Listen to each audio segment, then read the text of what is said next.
Huli ang pagmamaltrato sa isang OFW sa Hong Kong ng kanyang amo. Kinilalang biktima na si April Jane Dadula na namamasukan bilang domestic helper. Naisipang mag-resign ni April nang simulan daw siyang pagsabihan ng masasamang salita at pinagtangka ang sakta ng babaeng employer.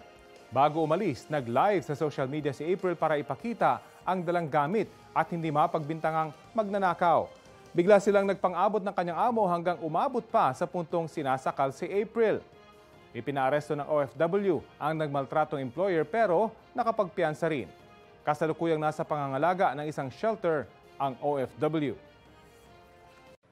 Mga kapuso, para sa mga maiinit na balita, mag-subscribe sa GMA Integrated News sa YouTube.